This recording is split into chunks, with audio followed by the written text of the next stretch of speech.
Ojca i Syna i Ducha Świętego, niech stąpi na was, pozostanie z nami na zawsze. Amen. Amen. Święty Maksymilianie Mario Kolbe, Módl się za nami. W naszym dzienniku przeczytałem historię więźnia, który miał wtedy kilkanaście lat. Wilhelm Żelazny został pobity przez funkcjonariuszy obozu Auschwitz. Ciężko zachorował, zmuszany do pracy ponad siły, załamał się i postanowił popełnić samobójstwo, rzucając się na druty. Spotkał jednak ojca Maksymiliana Kolbego. Święty Maksymilian rozmawiał z nim, modlił się, pocieszył go i dał jemu swój różaniec, który miał schowany w maleńkiej torebce. Różaniec wcześniej podetkany przez gestapowca, uszkodzony, ale naprawiony przez świętego Maksymiliana. I ten różaniec wraz z modlitwą świętego Maksymiliana uratował życie owego więźnia, który rok później został zwolniony z obozu Auschwitz. Przeżył wojnę, okupację. Tak. Halo? Nauka dla nas. Wzywamy wstawiennictwa świętego Maksymiliana Marii Kolbego, modląc się za naszą ojczyznę i prosimy, żeby ten różaniec, który odmawiamy za ojczyznę w krucjacie różańcowej, uratował Polskę, tak jak różaniec świętego Maksymiliana uratował więźnia Wilhelma, zarówno przed śmiercią zadaną przez złych ludzi w obozie, jak i przed śmiercią samobójczą. Tak modlimy się, aby krucjata różańcowa za ojczyznę uratowała Polskę, zarówno przed śmiercią zadaną przez tych, którzy nie chcą, aby Polska żyła i niszczą ją na wiele sposobów i z zewnątrz i od wewnątrz.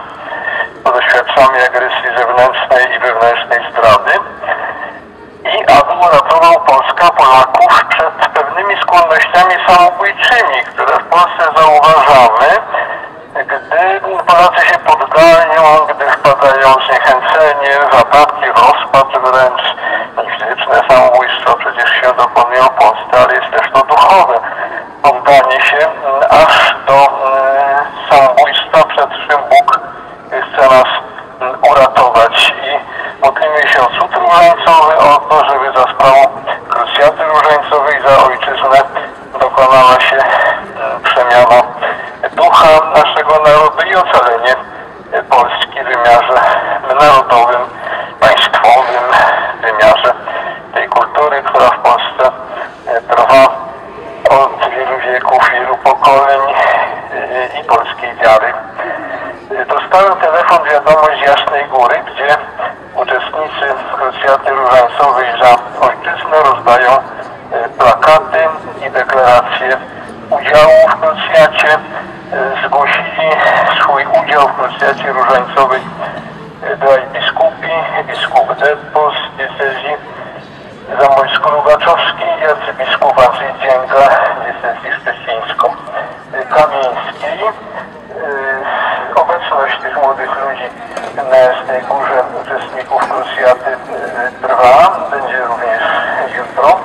Sposobność, aby nowych wiernych, czy to pielgrzymów przybywających, modlących się tam, czy biskupów, którzy są i będą obecni na Jasnej Górze, pozyskać dla krucjaty.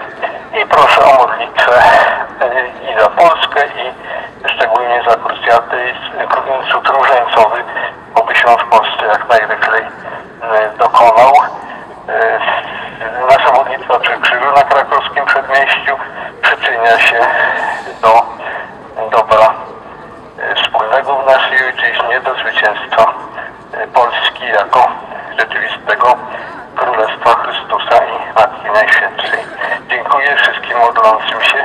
Bóg zapłać za odwagę, wytrwanie, męstwo, pokonanie wszelkich przeciwności zewnętrznych i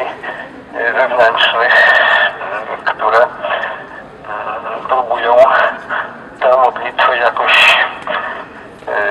zniszczyć modlących się, rozproszyć, a tymczasem ta wspólnota z Bożą pomocą za przyczepą Matki Najświętszej, naszych świętych patronów trwa. Szczęść Wam Boże. Bóg zapłać, szczęść Boże. Pozdrawiamy serdecznie. A będzie pochwalony Jezus Chrystus. Amen.